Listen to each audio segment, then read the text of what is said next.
Yes dear students, good morning to all of you बच्चों। उसी segment में मैंने जहाँ पर आपको एंड किया था उसी से आगे बढ़ते हुए और कुछ और इम्पॉर्टेंट क्वेश्चंस जो हमारे फिनोल और ईथर के हैं उसको हम उसी क्रम में आगे बढ़ाते हुए ना चीज़ों को बहुत ध्यान से सुनिए, लिखते जाइए, कंसंट्रेट करिए, definitely each and everything will be clear to you. चलिए, तो हमने आपको जो हमारे आखिरी सेगमेंट में बताया था बच्चों, वो मैंने आपको बताया था oxidation of phenol. Phenol question paper में इस तरह से आ सकता है, क्या होता है जब फिनॉल का ऑक्सीडेशन होता है? What happens when oxidation of phenol takes place?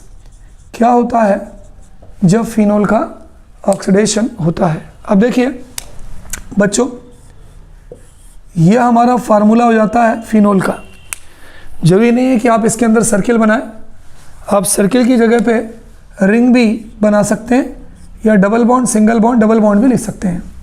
Plus यहाँ पर हमने ऑक्सीजन, नेसेंट ऑक्सीजन लिया है, ऑक्सीजन के 2 एटम लिए इन द प्रेजेंस ऑफ Na2Cr2O7 और H2SO4। यहाँ पर एक कन्फ्यूज़न है बच्चों, तिवारी सर आपने O2 क्यों नहीं लिखा, यहाँ पर ऑक्सीजन को ब्रैकेट में क्यों लिखा? बच्चों मैंने आपको बताया था कि यदि हमारे कैटलिस्ट में यदि ऑक्सीजन होती है तो हम क्या करते हैं कि फिर O2 के फॉर्म में न लिख के, एटमॉस्फेरिक ऑक्सीजन के फॉर्म में न लिख के हम यहाँ पर 2 लगा देते हैं। अब देखिए होगा क्या, एक H यहाँ से है ना, ऐसी ऑक्सीजन को हम क्या बोलते हैं बच्चों? ऐसी ऑक्सीजन को हम बोलते हैं नेसेंट, ऐसी ऑक्सीजन को हम नेसेंट ऑक्सीजन बोलते हैं।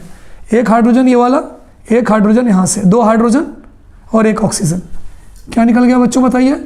H2O निकल गया, है ना। ये हाइड्रोजन हट गया, ये हाइड्रोजन हट गया, एक O यहाँ बचा, एक O यहाँ बचा। अब हमारा क्या बचा बच्चों, ध्यान से देखिएगा, एक ऑक्सीजन यहाँ बचा और हमें मालूम है कि ऑक्सीजन की वैलेंसी 2 होती है और एक ऑक्सीजन यहाँ बचा, इसकी वैलेंसी 2 है। अब अल्टरनेट कर दीजिए, alternate, double bond single bond, double bond single bond, double bond single bond, double bond. फिर से देखिए, double single double, single double single double. इसको बच्चों हम बोलते हैं बेंजोक्विनोन। पेपर में क्वेश्चन कैसे आ सकता है? एक तो ये क्वेश्चन जो मैंने आपको लिखा है कि what happens when oxidation of phenol takes place. एक फिर ऐसे आ सकता है कि how will you convert phenol into benzoquinone. आप किस तरह से फिनॉल से बेंजोक्विनोन बनाओगे? Note down in your copy बच्चों।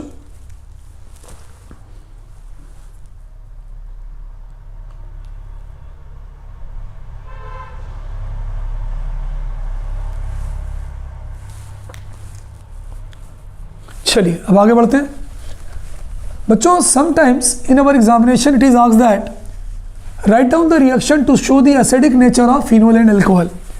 कभी कभी बच्चों हमारे पेपर में क्वेश्चन आता है, write down the reaction, reaction लिखिए, काय के लिए भाई? To show the acidic nature of alcohol and phenol. Alcohol और फिनॉल के एसिडिक नेचर को शो करने के लिए आप जो है क्या लिखिए? रिएक्शन लिखिए। अब देखिए, आप चाहें तो इथेनॉल ले लें, ROH अल्कोहल ले लें। हमने इसकी सोडियम से रिएक्शन लिखा, सबको मालूम है इसका नाम इथेनॉल है। कॉमन नेम मैंने बताया था कि कॉमन नेम में मैं बोल दूंगा बच्चों, इथाइल अल्कोहल है। इसके 2 मॉलिक्यूल लिए, इसके 2 मॉलिक्यूल लिए, 2 इथोक्साइड आयन है, 2 हाइड्रोजन है, 2 हाइड्रोजन हमने निकाल दिए। C2H5 के 2 एटम मॉलिक्यूल बचे, 2 Na के बचे, तो क्या बन जाएगा? C2H5ONa के कितने मॉलिक्यूल बन जाएंगे? 2 मॉलिक्यूल। ये हो गया इथोक्साइड, ये सोडियम है, इसका नाम क्या हो जाएगा बच्चों? इसका नाम हो जाएगा सोडियम इथोक्साइड, इथेनॉल। और ये आपका हो गया सोडियम मेटल। अगर फिनॉल का बताना है, same reaction will be there, ये हो जाएगी फिनॉल, ये फिनॉल हो गया। फिनॉल की आप सोडियम से रिएक्शन लिख दीजिए, सबको मालूम है सोडियम मेटल है। यहाँ भी 2 कर दीजिए, 2 हाइड्रोजन को एलिमिनेट कर दीजिए। अब C6H5O फिनोक्साइड, मैंने बताया था ना बच्चों, फिनॉल से अगर हम H हटाते हैं तो फिनोक्साइड बनता है और 2 Na जोड़ दीजिए तो क्या हो जाएगा, ये ONA, इसके भी 2 मॉलिक्यूल बन जाएंगे, इसका भी नाम है सोडियम फिनॉक्साइड। चूँकि इन दोनों रिएक्शंस में बच्चों हाइड्रोजन रिलीज हो रहा है, इसलिए हम ये कह सकते हैं कि ये दोनों रिएक्शन जो है इसके एसिडिक स्ट्रेंथ को बता रही है। हम यहाँ पर सोडियम हाइड्रोक्साइड से भी रिएक्शन करवा सकते हैं, ठीक है। तो पेपर में ऐसे भी पूछ सकते हैं कि what happens when ethanol react with sodium metal, sodium ethoxide is form along with liberation of hydrogen gas. What happens when phenol reacts with sodium metal? Sodium phenoxide is formed along with liberation of hydrogen gas. बच्चों note कर लीजिए इसको।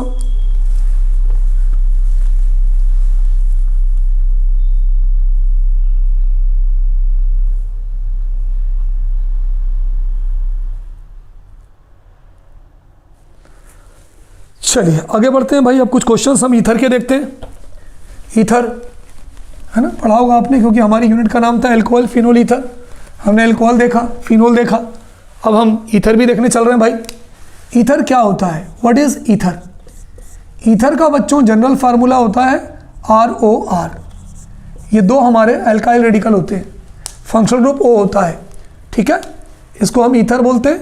और अगर कोई पूछे कि भाई ईथर का IUPAC नेम क्या होता है, तो बच्चों ईथर का जो IUPAC नेम होता है वो होता है एल्कोक्सी एल्केन, है ना। ईथर का जो IUPAC नेम होता है वो क्या होता है बच्चों, बताओ? ईथर का IUPAC नेम होता है एल्कोक्सी एल्केन। चलिए एग्जांपल लिखते हैं। यहाँ भी CH3 लगा दें, यहाँ भी CH3 लगा दें, CH3O CH3। कितने मिथाइल हैं? 2 मिथाइल हैं, methyl methyl di methyl, O को बोलते हैं ईथर। तो अगर कोई पूछे भाई इसका कॉमन नेम क्या होगा, इसका कॉमन नेम होगा dimethyl ether. IUPAC name alkoxy alkane, methoxy methane. तो अगर इसका IUPAC नेम लिखें हम, तो इसका IUPAC नेम होगा मिथॉक्सी मीथेन। पहले वाले को एल्कोक्सी बोलते हैं, दूसरे वाले को एल्केन बोलते हैं, ठीक है। अगर हम दोनों जगह इथाइल लगा दें बच्चों, C2H5O C2H5, ethyl ethyl diethyl, O से ईथर बनता है। इसका यदि कोई कॉमन नाम पूछे तो कॉमन नेम हो सकता है बच्चों डाइथाइल ईथर, क्योंकि दोनों ईथर हैं। एल्कोक्सी एल्केन IUPAC नेम एथ, इथॉक्सी एथ ईथेन। इसका IUPAC नेम क्या हो जाएगा बोलो, इथॉक्सी ईथेन। कोई दिक्कत? चलिए अगर मान लीजिए यहाँ पर CH3 है, O है, C2H5 है। अब बच्चों एक बात और ध्यान रखिएगा, ऐसे ईथर जिनमें दोनों एल्काइल रेडिकल सेम होते हैं, देखिए यहाँ भी दोनों सेम है, यहाँ भी दोनों सेम है, उसे हम बोलते हैं सिंपल और सिमेट्रिक ईथर्स। सिंपल और बोलो सिमेट्रिक ईथर्स। ये ध्यान रखना, जिसमें दोनों एल्काइल रेडिकल समान होते हैं। फंक्शनल ग्रुप क्या होता है, ROR, है ना। इनका जो जनरल फार्मूला होता है ROR, क्योंकि दोनों सेम है। लेकिन ऐसे ईथर जिसमें एल्काइल रेडिकल डिफरेंट है, इनका जनरल फार्मूला होता है ROR-, ठीक है। अब इसको हम कैसे ले सकते हैं, इसका नाम बताइए। मिथाइल, एक कार्बन की स्पेलिंग M से चालू होती है, इथाइल की स्पेलिंग E से चालू होती है, ABCD में पहले E आता है, तो इथाइल मिथाइल ईथर। अगर आप इसका कॉमन नेम लिखेंगे बच्चों, तो इसका कॉमन नेम होगा इथाइल बोलो, इथाइल मिथाइल ईथर, इसका कॉमन नेम हो जाएगा, ठीक। IUPAC नेम, पहला एल्कोक्सी, दूसरा एल्केन, मिथॉक्सी ईथेन। पहला आपको एल्कोक्सी बनाना ही बनाना है, चाहे कुछ भी हो। तो मेथ है तो मिथॉक्सी, एथ है तो ईथेन। इसका IUPAC नेम हो जाएगा बच्चों मिथॉक्सी ईथेन। ऊपर वाले में और इसमें क्या अंतर है, ऊपर वाले में सेम एल्काइल रेडिकल था, इसमें क्या अंतर है, इसमें डिफरेंट एल्काइल रेडिकल है। अगर डिफरेंट एल्काइल रेडिकल है बच्चों, तो इसे हम क्या बोलेंगे, मिक्स्ड और एसिमेट्रिक ईथर्स। मिक्स्ड और बोलो बच्चों एसिमेट्रिक ईथर्स। तो ईथर्स का जो जनरल इंट्रोडक्शन है, जिसके बारे में आपको जानकारी होनी चाहिए, वो ये हो गया कि ईथर 2 टाइप के होते हैं, सिंपल और सिमेट्रिक, मिक्स्ड और एसिमेट्रिक। ROR सिंपल का फार्मूला है, जनरल फार्मूला, ROR- मिक्स्ड या एसिमेट्रिक। नोट डाउन इन कॉपी।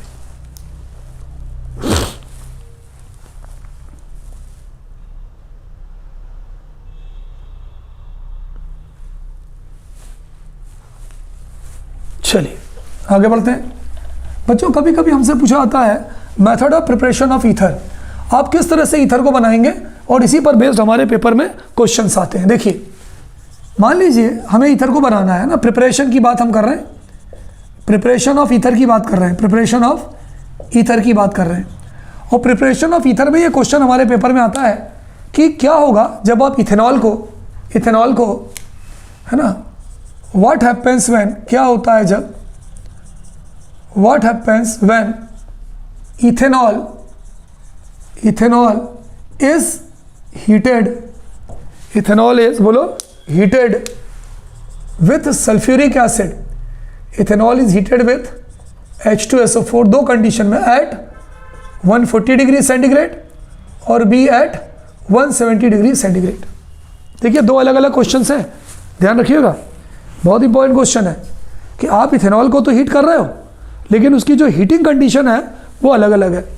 पहले कहाँ हीट कर रहे हो उसको 140 डिग्री सेंटीग्रेड पे, और फिर कहाँ हीट कर रहे हो उसको 170 पे। चलिए देखते हैं आंसर इसका। पहले हम देखते हैं इसको 140 डिग्री सेंटीग्रेड पे क्या होता है, C2H5OH प्लस C2H5OH। एक बात ध्यान रखिएगा, आपके क्वेश्चन में कहीं ये नहीं लिखा है कि आप इथाइल अल्कोहल के इथेनॉल के दो मॉलिक्यूल ले रहे हैं, ये ध्यान रखिए। वो आपको अपने मेमोरी में रखना होगा कि अगर आपसे 140 डिग्री सेंटीग्रेड की बात कर रहे हैं इथेनॉल को लेके या इथाइल अल्कोहल को लेके, तो you have to take its two molecule. आपको रिमेंबर करना होगा कितने, किसकी प्रेजेंस में हीट कर रहे हैं, सेम कॉन्सेंट्रेट H2SO4 की प्रेजेंस में हीट कर रहे हैं, कितने डिग्री पर, बोलो 140 डिग्री सेंटीग्रेड पे। तो क्या होता है बच्चों, यहाँ पर क्या होता है कि ये H और OH वाटर निकल जाता है ना, ये क्या हो गया, बोलो, ये हो गया आपके इथेनॉल, इसको हीट कर रहे हैं तो क्या बना, बोलो C2H5OC2H5, क्या बना बच्चों, C2H5OC2H5, डाईथाइल ईथर, या इसका अगर हम IPSC नेम लिखें तो इथॉक्सी इथेन। क्या निकल गया आपका, वाटर निकल गया। पेपर में या तो इस तरह से पूछ सकते हैं या क्या पूछ सकते हैं, how you convert ethanol into ethoxy ethane, आप इथेनॉल से इथॉक्सी इथेन कैसे बनाएंगे, या पेपर में हाफ रिएक्शन आपको दे दी, हाफ आपको कंप्लीट करना है। चलिए बी पार्ट देखते हैं भाई कि अगर हम इथेनॉल को 170 पे करेंगे तो क्या होगा।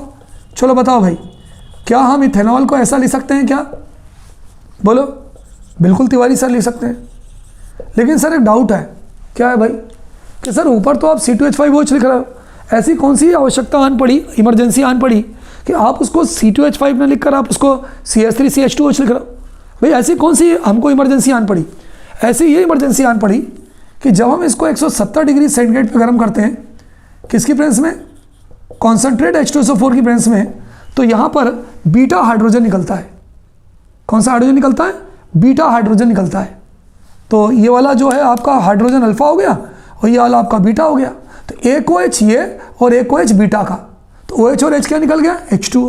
जब ये H2O निकल गया तो क्या बचा, भाई एक H यहाँ का, एक OH यहाँ का, यहाँ पे H2 बचा, तो ये हो गया CH2 double bond CH2 plus H2। ये जो रिएक्शन होती है इसको हम बोलते हैं डिहाइड्रेशन रिएक्शन, डिहाइड्रेशन। और ये जो प्रोडक्ट बनता है ये बनता है इथीन। तो पेपर में दो क्वेश्चन आ सकते हैं, कैसे पूछ सकते हैं कि भाई अगर आप इथेनॉल को कंसंट्रेट सल्फ्यूरिक एसिड की प्रेजेंस में 140 पर गर्म करोगे तो क्या होगा, तो ईथर बनेगा आपका, डाईथाइल ईथर।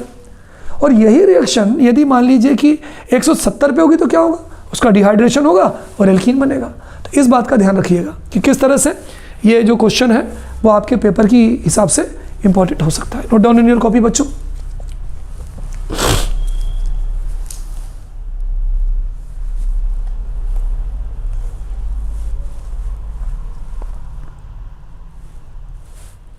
चलिए ठीक है, so I think you have noted through pause. अब बच्चों चूंकि अपन इथर ही पढ़ रहे हैं तो अब बच्चों इस सेगमेंट में I am going to start. चलिए एक चीज़ आपको और बता दूं मैं आपको, ध्यान से सुनिएगा। व्हाट हैपेंस व्हेन, बहुत प्यारा क्वेश्चन है बच्चों, बहुत प्यारा, ट्रिमेंडस। व्हाट हैपेंस व्हेन, क्या होता है जब, क्वेश्चन है इथॉक्सी इथेन, इथॉक्सी इथेन यानी वही ईथर की बात कर रहे हैं सर, हमें कॉमन वर्ड बताइए ना, कॉमन नेम। कॉमन नेम इसको बोलते हैं डाईथाइल ईथर। इज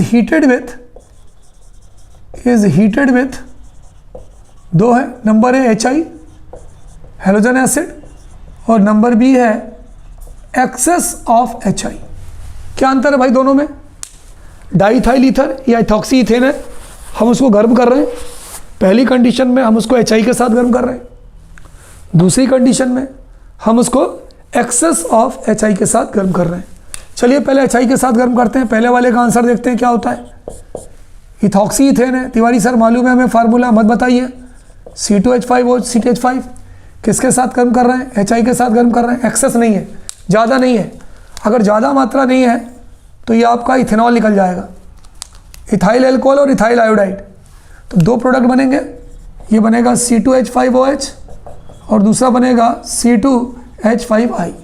मैं IPSC नेम लिख रहा हूँ बच्चों, इथेनॉल और आयोडोइथेन, इथेनॉल और आयोडोइथेन। यदि आपको कॉमन नेम लिखना है तो आप लिख सकते हैं इसको इथाइल एल्कोहल और ये इथाइल आयोडाइड। इसका नाम तो मालूम ही है, ऊपर लिखा है क्वेश्चन में, इथॉक्सी इथेन या डाइथाइल ईथर। लेकिन बच्चों अगर ये क्वेश्चन HI के साथ न करके अगर वो पेपर में आपसे पूछ दे कि इथॉक्सी इथेन को आप एक्सेस ऑफ HI से गर्म करेंगे तो क्या होगा, तो देखिए इथॉक्सी इथेन का फार्मूला तो वही होगा जो मैंने ऊपर लिखा है। एक्सेस में क्या होगा बच्चों, ये HI की जगह पे ये 2HI आ जाएगा। एक्चुअली ये रिएक्शन जो है 100 डिग्री सेंटीग्रेड पर होती है, ध्यान रखना, कोई अगर आपसे पूछे तो अगर मान लीजिए वो पूछे एक्सेस में क्या होगा, तो देखो दोनों में डिफरेंस क्या है। यहाँ पे आपने 2 नहीं लिया था, है ना, लेकिन अगर उन्होंने एक्सेस पूछा तो आपने यहाँ पे 2 ले लिया।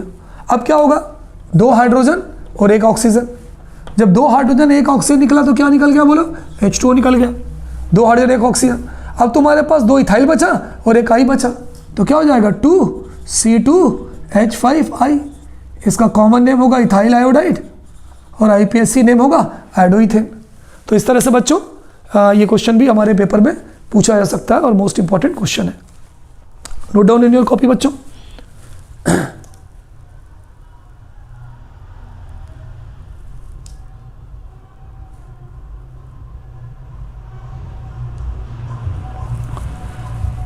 चलिए अब बच्चों I am going to start a very important fragments of this section, जिसका सबको इंतज़ार था, आपको भी इंतज़ार होगा।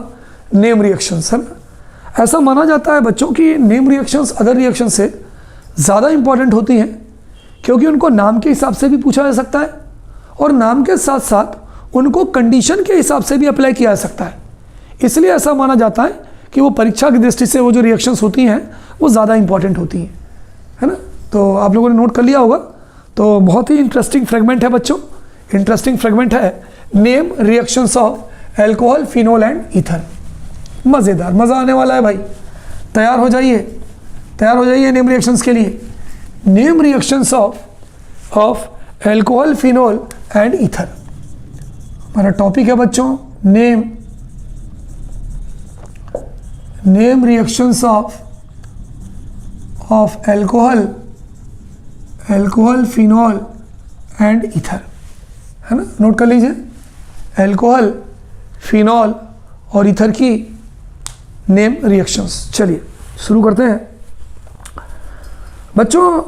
पहली रिएक्शन तो बहुत सिंपल है, आपने पढ़ा था एस्टरिफिकेशन रिएक्शन, पढ़ा है ना, 10th में पढ़ा है आपने, 11th में पढ़ा है आपने, 12th में भी पढ़ने जा रहे हैं उसको, कि जब एल्कोहल की एसिड से रिएक्शन बनती है, करता है, रिवर्सिबल होती है एसिड की प्रेजेंस में, तो एस्टर बनता है। एस्टर मालूम है ना बच्चों, एस्टर मालूम है ना। एस्टर का फंक्शनल ग्रुप क्या होता है, RCOOR।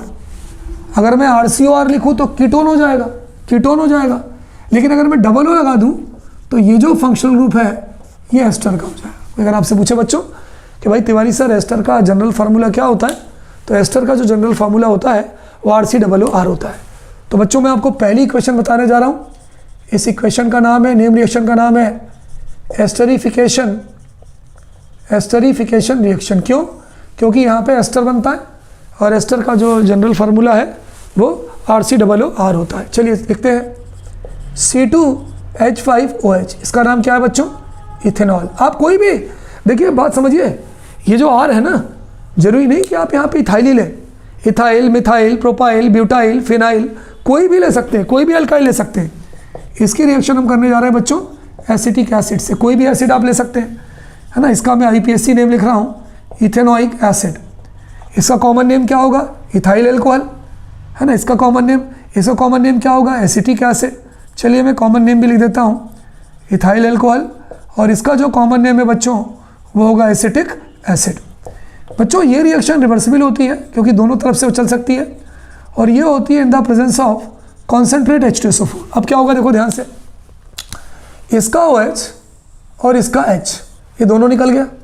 अब क्या बचा बताओ, CH3COO C2H5, वाटर निकल गया, ये बचा CH3COO C2H5, ये बचा CH3, ये हो गया COO C2H5 प्लस H2, ये वाटर निकल गया। इथाइल एसीटेट, देखिए ये इथाइल है, एसिटिक एसिड से H हटा तो एसीटेट है, तो इसका अगर आप कॉमन नेम लिखेंगे तो कॉमन नेम होगा इथाइल एसीटेट, और अगर IPSC नेम लिखेंगे इथाइल इथेनोएट, इसका IPSC नेम यदि आप लिखेंगे तो हो जाएगा इथाइल इथेनोएट। इस रिएक्शन को हम बोलते हैं बच्चों एस्टरिफिकेशन रिएक्शन। क्यों? क्योंकि यहाँ पर COO वाला ग्रुप यानी एस्टर बनता है। कोई भी एल्काइल ग्रुप यहाँ हो सकता है, कोई भी एल्काइल ग्रुप यहाँ हो सकता है, जो एल्काइल ग्रुप हो उसको जोड़कर हम प्रोडक्ट बना देंगे। पूछे जाने का तरीका पेपर में सीधा सीधा नाम आ सकता है, write note on esterification reaction. Half reaction given है, हाफ आपको लिखना है। How will you convert ethanol into ester, इसका कॉमन नेम क्या है बच्चों? एस्टर। किस तरह से आप इथेनॉल से एस्टर बनाओगे? तो आप क्या करोगे बच्चों? इथेनॉल की एसिटिक एसिड से कार्बोक्सिलिक एसिड से रिएक्शन कर दोगे। Note down in your copy बच्चों। चलिए आगे बढ़े, आगे बढ़ते हैं भाई। पॉज करिए, इसको नोट करिए, बहुत मजा आने वाला है, और प्रैक्टिस करिए, थोड़ी सी प्रैक्टिस तो करना पड़ेगा बच्चों, है ना। चलिए आगे बढ़ते हैं। अगली नेम रिएक्शन भाई, नेक्स्ट नेम रिएक्शन बच्चों, अगली जो नेम रिएक्शन है हमारी उसका नाम है राइमर टीमन रिएक्शन। अगली जो हमारी रिएक्शन है बच्चों उसका नाम है रीमर टीमन रिएक्शन। क्या नाम है बच्चों? उस रिएक्शन का नाम है रीमर टीमन रिएक्शन। बहुत ध्यान से समझिएगा, बहुत ध्यान से देखिए। यह है फिनोल। रीमर टीमन में तीन चीज़ें होती हैं। फिनोल होता है, फिनोल के बाद क्लोरोफॉर्म होता है, और क्लोरोफॉर्म के बाद सोडियम हाइड्रोक्साइड होता है। एक बात ध्यान रखिए, लिख लीजिए कहीं भी, जहाँ जहाँ आप NaOH लेते हैं, सोडियम हाइड्रोक्साइड लेते हैं, कास्टिक सोडा लेते हैं, वहाँ वहाँ आप KOH भी लिख सकते हैं। NaOH या KOH कोई फ़र्क नहीं पड़ता। तो ये हमने लिया फिनोल, रिएक्शन को ध्यान से देखिएगा। फिनोल के बाद हमने लिया क्लोरोफॉर्म CHCl3, सबको इसका नाम मालूम है, ट्राइक्लोरोमीथेन भी बोल सकते हैं, या कॉमन नेम है इसका क्लोरोफॉर्म। और हमने लिया सोडियम हाइड्रोक्साइड और इसको हीट किया। सबसे सिंपल तरीका बता रहा हूँ लिखने का, easiest way of learning reamer टीमन reaction, इससे आसान कोई तरीका नहीं है ना। इसको हम बोलते हैं सोडियम हाइड्रोक्साइड, इसको हम कास्टिक सोडा भी बोलते हैं, अगर आपको याद हो तो। कितना Cl है भाई क्लोरोफॉर्म में? 3। याद आ गया तिवारी सर? इसका मतलब 3 NaCl लेंगे। देखो रटना नहीं है। फिनोल हो गया, फिनोल के बाद क्लोरोफॉर्म हो गया, क्लोरोफॉर्म के बाद NaOH या KOH, या KOH भी ले सकते हैं, 3 ले लिया। अब देखिए समझिए बात को, क्या यहाँ पर हाइड्रोजन है? ऑर्थो पोजिशन पे है। यहाँ का हाइड्रोजन हमने निकाल दिया, निकल भाई यहाँ से, भाग यहाँ से। ये हाइड्रोजन यहाँ से निकला और बच्चों निकल के यहाँ गया। ये देखो देख रहा है, खिड़की से देख रहा है इसको, यहाँ गया। अब हमने यहाँ पे क्या जोड़ दिया? CH जोड़ दिया और एक ऑक्सीजन जोड़ दिया। फिर से देखिए, ये हाइड्रोजन यहाँ गया, ये जगह खाली हो गई, वैलेंसी फ्री हो गई। इस फ्री वैलेंसी की जगह हमने CH और O जोड़ दिया। तो अब आपका प्रोडक्ट क्या बना? ध्यान दीजिएगा, आपका प्रोडक्ट बना ये रिंग बन गई, ये बन गया OH, ये CH और एक ऑक्सीजन जुड़ गया, तो ये हो गया CHO प्लस 3 Na थे, 3 Cl है, आपका ये बन गया 3 NaCl प्लस कितने हाइड्रोजन बचे यहाँ पे? 3, और एक हाइड्रोजन जो खिड़की से झांक रहा है 4। अगर 4 हाइड्रोजन है बच्चों तो दिमाग लगाना ही नहीं है, 2H2 भाई 4 है, 2 हाइड्रोजन से 1 वाटर, 4 से 2 वाटर। इस कंपाउंड का नाम है बच्चों, अब यहाँ ध्यान दो, अगर मैं इसको छुपा लूँ तो ये हो जाएगा बेंजल्डिहाइड। एरोमेटिक कंपाउंड है और CHO लगा है तो बेंजल्डिहाइड हो जाएगा। चलिए ऑर्थो पे हाइड्रोक्सी है तो ऑर्थो हाइड्रोक्सी, तो बच्चों इसका नाम हो सकता है ऑर्थो हाइड्रोक्सी बेंजल्डिहाइड। लेकिन इसका फेमस नाम क्या है जो मशहूर है? इसका जो फेमस नाम है बच्चों वो है सैलिसिल एल्डिहाइड।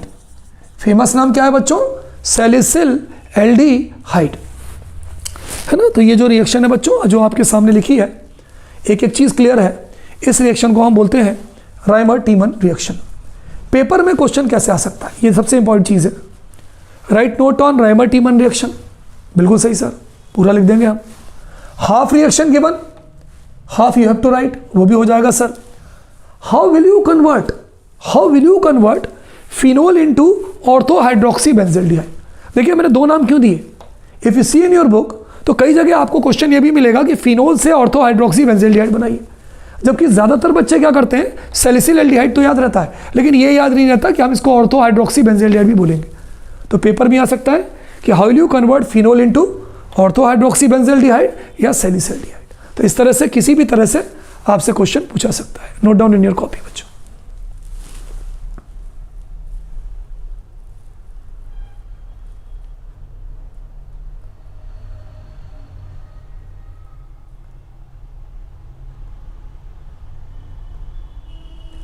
चलिए अगली नेम रिएक्शन लिखते हैं बच्चों। नेक्स्ट नेम रिएक्शन है, अगली हमारी नेम रिएक्शन है कोल बेस रिएक्शन। देखिए ये दो रिएक्शन है जो है ना, एक तरह से ये दोनों एक दूसरे के भाई हैं, है ना, दोनों भाई हैं, रीमर टीमन और कोल बेस। आप एक याद करेंगे दूसरी आपको अपने आप याद हो जाएगी। और ये जो रिएक्शन है ये दोनों में से एक पेपर में श्योर आती है। तो अगली जो रिएक्शन है बच्चों हमारी वो है Kolbe's reaction. Kolbe's वो जो हमारी रिएक्शन है उसे हम बोलते हैं Kolbe's reaction. Kolbe's reaction में क्या होता है बच्चों, ये रिएक्शन जो है ये रिएक्शन स्टार्ट होती है सोडियम फिनोक्साइड से, यहाँ से शुरू होती है, ध्यान रखना। अगर हम यहाँ पे अगर मैं काम करूँ कि हटा दूँ और यहाँ पे H लिख दूँ तो हो जाएगा फिनोल। H हटा दिया हो गया फिनोक्साइड, Na लगा दिया तो इसका नाम हो गया सोडियम फिनोक्साइड। सोडियम फिनोक्साइड की बच्चों हम क्या करते हैं, कार्बन डाइऑक्साइड से रिएक्शन करवाते हैं, हीट करते हैं इसको कार्बन डाइऑक्साइड की प्रेजेंस में। ये बहुत इंपॉर्टेंट स्टेप है, बहुत ही इंपॉर्टेंट स्टेप है, ध्यान से समझिएगा। जब इसको कार्बन डाइऑक्साइड की प्रेजेंस में हीट करते हैं तो क्या होता है, सुनना क्या होता है, यहाँ से एक H निकल जाता है, ये एक H ऑर्थो से, बिल्कुल मेरी तरफ कंसंट्रेट करके रिएक्शन समझिए। यहाँ से एक हाइड्रोजन ये खिड़की से झांक रहा है इसको, ये वैलेंसी फ्री हो गई, वैलेंसी फ्री हो गई, ये चला गया। अब देखिए ये रिंग हो गया, यहाँ पर जुड़ा था ONA, ये वैलेंसी खाली हो गई थी, ये CO2 उधार बैठा था, ये COO यहाँ जुड़ गया। होना क्या चाहिए तिवारी सर कि ये जो खिड़की से देख रहा है H, इस H को यहाँ जाना चाहिए, बिल्कुल सही, आ गया वहाँ चला गया। लेकिन बच्चों आप मुझे बताओ कि जब ये वैलेंसी H छोड़कर यहाँ चला गया, ये CO2 यहाँ आ गया, इसके पास 2 ऑक्सीजन है और यहाँ पर 1 ऑक्सीजन है, ये कम निगेटिव है, ये ज़्यादा निगेटिव है क्योंकि 2 ऑक्सीजन है। सोडियम ज़्यादा पॉजिटिव है, हाइड्रोजन कम पॉजिटिव है। तो अगर ये कम निगेटिव है और ये 2 ऑक्सीजन ज़्यादा निगेटिव है तो ज़्यादा निगेटिव के पास ज़्यादा पॉजिटिव आना चाहिए, कम निगेटिव के पास कम पॉजिटिव आना चाहिए। तो होता क्या है बच्चों कि ये जो हाइड्रोजन है वो यहाँ चला जाता है, समझिए बात को, देखिए ये जगह खाली हो गई, ये छोड़कर यहाँ चला गया, CO2 यहाँ गया। अब क्या हुआ, ये जो हाइड्रोजन है इस हाइड्रोजन को कार्य से यहाँ आना चाहिए था, लेकिन यहाँ 2 ऑक्सीजन है, ज़्यादा निगेटिव है। तो होता क्या है कि ये वाला जो सोडियम है चूँकि ज़्यादा इलेक्ट्रोपॉजिटिव है तो ये यहाँ आ जाता है, और जो हाइड्रोजन कम इलेक्ट्रोपॉजिटिव है वो यहाँ चला जाता है। ये हाइड्रोजन कौन सा है, जो यहाँ से निकला था। इस कंपाउंड का नाम है बच्चों सोडियम सैलिसिलेट। इस स्टेप को मैं एक बार और समझाता हूँ, समझिए। जब कार्बन डाइऑक्साइड को हम इसके साथ गर्म करते हैं, यहाँ का जो हाइड्रोजन है ये वाला, ये मैं बता रहा हूँ, पोजीशन बता रहा हूँ, वो यहाँ आ जाता है, तो ये जगह खाली हो गई, बॉन्ड फ्री हो गया, COO यहाँ आ गया, ठीक। अब ये H से जुड़ जाएगा। यहाँ पे होता क्या है, होना तो ये चाहिए था कि यहाँ पे आपके Na रहना चाहिए था और ये जो H निकला था वो यहाँ जुड़ जाना चाहिए था। कम निगेटिव है, ज़्यादा निगेटिव है, कम ज़्यादा पॉजिटिव है, कम पॉजिटिव है, तो ज़्यादा निगेटिव की जगह पे ज़्यादा पॉजिटिव आ जाता है और कम निगेटिव की जगह पे कम पॉजिटिव आ जाता है। इस कंपाउंड का नाम है सोडियम सैलिसिलेट। इसका हम रिएक्शन करवाते हैं HCl की प्रेजेंस में। जब HCl की प्रेजेंस में करवाते हैं, हाइड्रोक्लोरिक एसिड की प्रेजेंस में इसकी रिएक्शन करवाते हैं, तो ये NaCl सोडियम क्लोराइड निकल जाता है। क्या निकल गया बच्चों, -NaCl, एक H था वो वहाँ जुड़ गया, तो जो हमारा मेन प्रोडक्ट है वो क्या बन गया, रिंग बन गई, रिंग के बाद OH बन गया और OH के बाद ये हो गया COOH। आपको दिखने में प्रॉब्लम हो सकती है, इसलिए मैं इसको नीचे बना लेता हूँ। ये रिंग बन गई, यहाँ पर OH हो गया, यहाँ पर COOH हो गया। अब देखिए सेम वैसे ही है, पूरा सब कुछ वह है। अब देखिए ये पहले बना था बेंजोल्डिहाइड, ये बन गया बेंजोइक एसिड। ऑर्थो पे हाइड्रोक्सी है तो इसके 2 नाम हो सकते हैं। इसका पहला नाम क्या हो सकता है,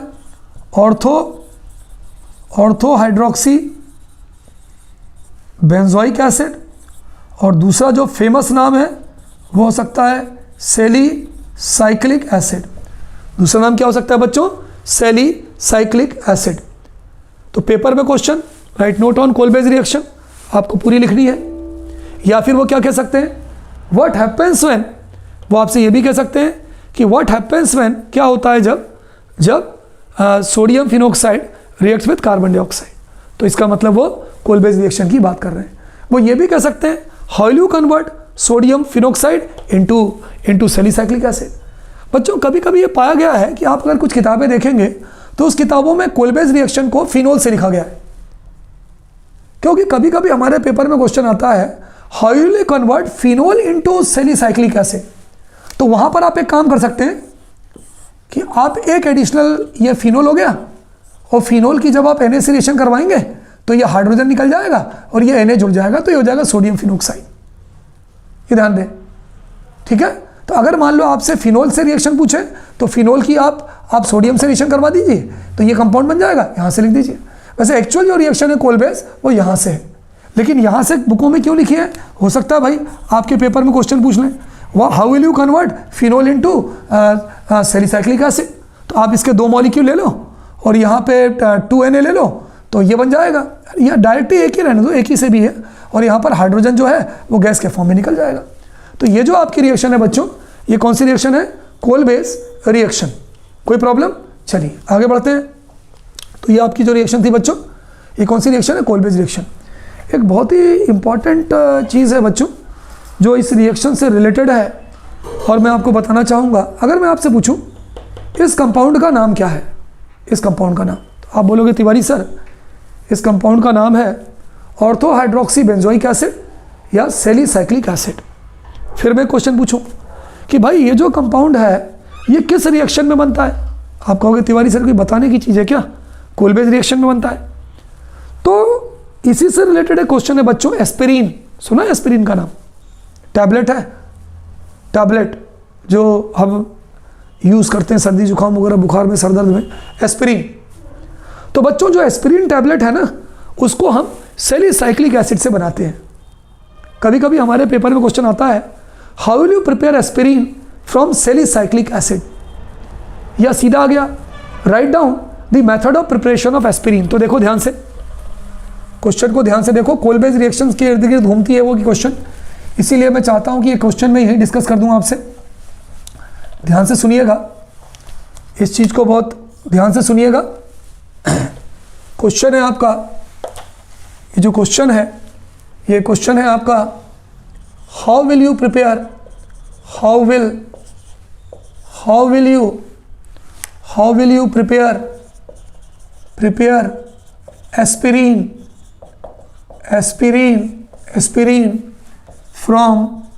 फ्रॉम सेलिसाइक्लिक एसिड। देखिए मैं ये क्वेश्चन आपको पहले भी करवा सकता था, लेकिन पहले इसलिए नहीं करवाया क्योंकि आपको पता तो चले कि भाई ये सेलिसाइक्लिक एसिड जो बनता है वो किस रिएक्शन से बनता है। तो हमने पढ़ा भाई कोल बेस रिएक्शन से बनता है, ये है सेलिसाइक्लिक एसिड, OH और COOH। क्या हम इस सेलिसाइक्लिक एसिड को ऐसा नहीं ले सकते, COOH और OH, भाई बात तो एक ही हुई, वो लिख दो चाहे ये लिख दो, COOH से ये भी ऑर्थो पर है, इससे ये भी ऑर्थो पर। तो चलिए हमने इसका नाम लिख दिया सेलिसाइक्लिक एसिड। हमें बनाना क्या है, एस्पिरिन बनाना है। इसका एक और नाम है ऑर्थो हाइड्रोक्सी बेंजोइक एसिड।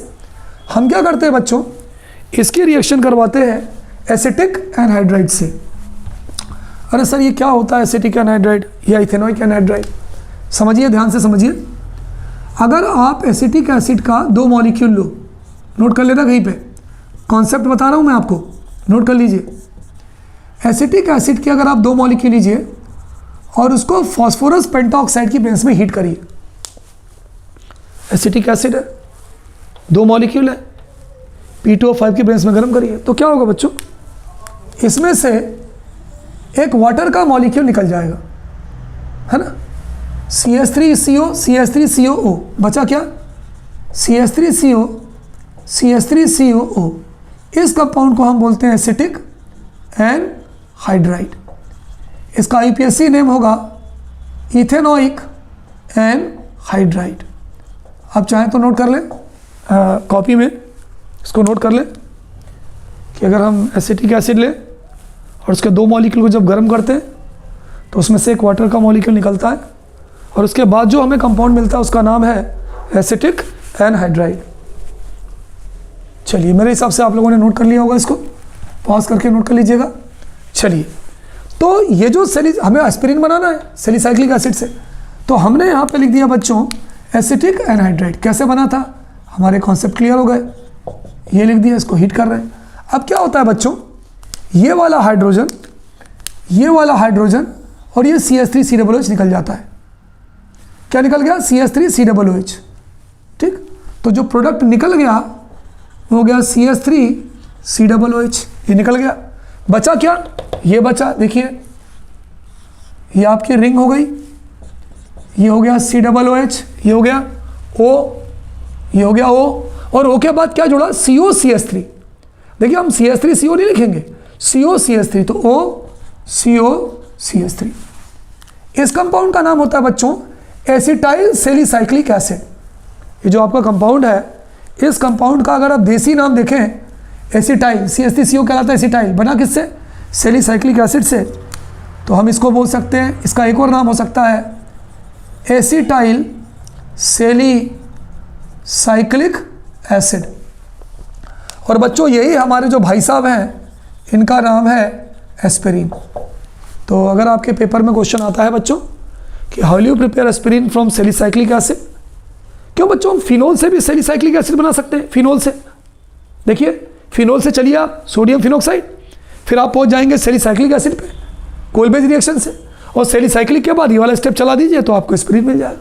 तो हम फिनोल से भी एस्पिरिन को बना सकते हैं, नोट कर लीजिए इसको।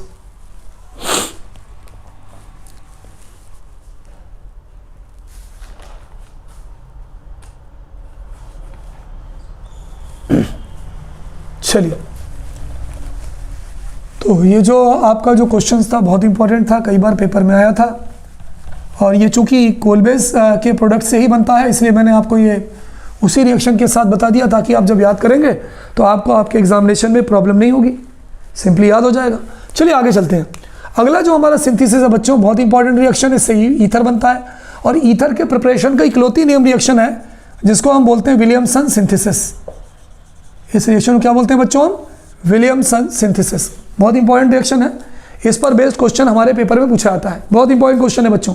क्या क्या क्या क्या नाम है इस रिएक्शन का, विलियमसन सिंथेसिस। विलियमसन सिंथेसिस में क्या होता है बच्चों, C2H5Br, इथाइल ब्रोमाइड है ना। अगर आप इसका IPSC नेम लिखें तो IPSC नेम हो जाएगा ब्रोमोइथेन।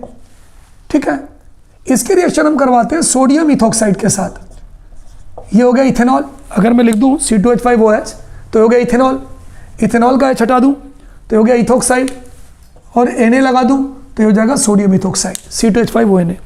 क्या बच्चों हम इस C2H5ONO को पहले लिख सकते हैं, कोई दिक्कत नहीं, आप पहले लिख लें सर। भाई हम चलो ऐसे ही सीधे ही लिख देते हैं C2H5ONA, इसका नाम हो जाएगा सोडियम इथॉक्साइड। देखिए नाम कैसे आया बच्चों, इथेनॉल H लगा दिया तो इथेनॉल, H हटा दिया तो इथॉक्साइड, Na लगा दिया तो सोडियम इथॉक्साइड। सोडियम का नाम पहले क्यों लिखा, पॉजिटिव नेगेटिव। अब क्या हुआ, ये Br और ये Na, क्या निकल गया, NaBr निकल गया। बचा क्या, C2H5O C2H5, ये बचा आपका C2H5O C2H5 प्लस हो गया NaBr। IPSC नेम लिखें, इथॉक्सी इथेन, सिमेट्रिक है क्योंकि दोनों आर सेम है, तो इसका नाम क्या हो जाएगा बोलो, इथॉक्सी इथेन। कॉमन नेम लिखे तो क्या हो जाएगा बोलो, डाइथाइल ईथर।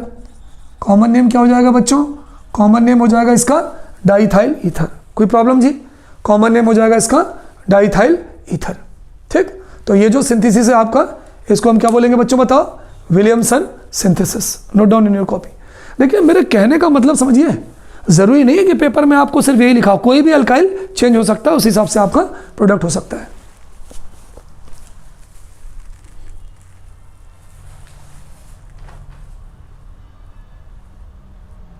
चलिए अगली रिएक्शन लिखते हैं बच्चों। ये रिएक्शंस थोड़ी सी है और आपको दिमाग लगाना है भाई इस रिएक्शन में। अगर मैं आपसे पूछूं कि कोई ऐसी रिएक्शन है क्या जिसमें हम एल्कीन से एल्कोहल बना सकते हैं, तो आप कहोगे बिल्कुल है सर, एल्कीन का हाइड्रेशन करवा दो। जब आप एल्कीन का हाइड्रेशन करवा दोगे तो आपको एल्कोहल मिल जाएगा। ठीक है, एक नेम रिएक्शन है जहाँ पर हम एल्कीन को एल्कोहल में कन्वर्ट कर सकते हैं, और बड़ी अजीब सी रिएक्शन है और वहाँ लोगों का ध्यान नहीं जाता, लेकिन हमारा तो ध्यान जाएगा भाई, क्योंकि हम पेपर की तैयारी कर रहे हैं। हाइड्रोबोरेशन ऑक्सीडेशन रिएक्शन, लिख लो बच्चों, हाइड्रोबोरेशन ऑक्सीडेशन रिएक्शन। इसकी हेडिंग डाल लीजिए, इसकी हेडिंग है हाइड्रोबोरेशन ऑक्सीडेशन रिएक्शन। चलिए मान लीजिए मैंने प्रोपीन लिया, 1 2 3 double bond single bond CH3H double bond CH2, इसका नाम है प्रोपीन। हाइड्रोबोरेशन ऑक्सीडेशन में आप डायरेक्ट ले सकते हैं, आपको डिटेल लिखने की कोई जरूरत नहीं है, बहुत बड़ी रिएक्शन है, एक लाइन में याद कर सकते हैं। बोरेशन मतलब डाइबोरेन, डाइबोरेन का फार्मूला होता है बच्चों B2H6। अगर आप इसको नाम लिखना चाहें तो इसका नाम होता है डाइबोरेन, तो एक आप डाइबोरेन लिख दीजिए और नीचे एसिड लगा के इसका हाइड्रोलिसिस कर दीजिए। कर दिया, ये दोनों लिख दिया। अब कुछ मत करिए, जो भी एल्कीन है उससे अल्कोहल बना दीजिए, बात खत्म करिए। तो कौन सा अल्कोहल बनेगा बताओ? CH3 CH2 CH2OH, तो ये बन जाएगा आपका CH3 CH2, एक और आएगा CH2OH। 3 कार्बन थे, 3 कार्बन को OH बना दीजिए, तो प्रोपीन, और ये हो गया आपका प्रोपेनॉल, 1 प्रोपेनॉल। चलिए मैं क्वेश्चन देता हूँ आपको, एक क्वेश्चन देता हूँ। मान लीजिए पेपर में आ गया CH CH3 CH double bond CH2, ये आ गया, और आपसे कहा कि इस कंपाउंड को आप इसको क्या बोलेंगे बताओ? 1 2 3, इसको बोलेंगे 3 मिथाइल ब्यूटीन। उन्होंने कहा भाई 3 मिथाइल ब्यूटीन से अल्कोहल बनाओ, कोई दिक्कत नहीं, सीधी सी एक रिएक्शन है जहाँ पर हम इनकी प्रेजेंस में बना सकते हैं। आप चाहें तो इनमें एडिशन करवा दें वाटर का, चलिए हम इसी से ही बनाते हैं। B2H6 H positive H2O, sir ने कहा था कुछ नहीं करना, केवल इसके आगे OH जोड़ देना है, तो क्या हो जाएगा? CH3 CH2 single bond CH2OH, तो क्या हो गया? ये बन गया 2 मिथाइल ब्यूटेनॉल। तो बच्चों जहाँ पे हमको सीधा एल्कीन को प्रोपेनॉल मतलब अल्कोहल में कन्वर्ट करना है, तो आप 2 तरह से कर सकते हैं। आप चाहें तो वहाँ पे वाटर ऐड कर सकते हैं, वाटर, ये यहाँ वाटर ऐड करके भी, तो भाई मान लो हमें इस इक्वेशन का इस्तेमाल नहीं करना, हाइड्रोबोरेशन ऑक्सीडेशन का इस्तेमाल नहीं करना, और हमें अल्कोहल बनाना है, तो मैंने आपको डायरेक्ट बताया था। ये देखिए कैसे बताया था, यहाँ देखिए डायरेक्ट कैसे बताया था मैंने आपको, CH3 CH double bond CH2, आप सीधे यहाँ पे वाटर से रिएक्शन कर दीजिए, ये नेगेटिव ये पॉजिटिव, नेगेटिव वाला कम से पॉजिटिव वाला ज़्यादा से, तो क्या हो जाएगा? ये हो जाएगा CH3 CH OH और CH3। इन दोनों में सबसे बड़ा अंतर मालूम है क्या है? यहाँ पर जो एडिशन होता है वो एडिशन एंटी मार्क होता है, ये मार्कोनिकॉफ रूल है। मार्कोनिकॉफ रूल से आपको 2 प्रोपेनॉल बन रहा है, ये मार्कोनिकॉफ रूल है। लेकिन अगर मैं यहाँ बेंजोइल पेरोक्साइड ले लूँ तो आपको बनेगा 1 प्रोपेनॉल। तो ये जो है ये अल्कोहल तो बनाता है, बहुत इंपॉर्टेंट चीज़, लेकिन अल्कोहल बनाते समय ये मार्क एडिशन को फॉलो नहीं करता बच्चों, ये एंटी मार्क एडिशन को फॉलो करता है। ध्यान रखना, इस बात को नोट कर लीजिए।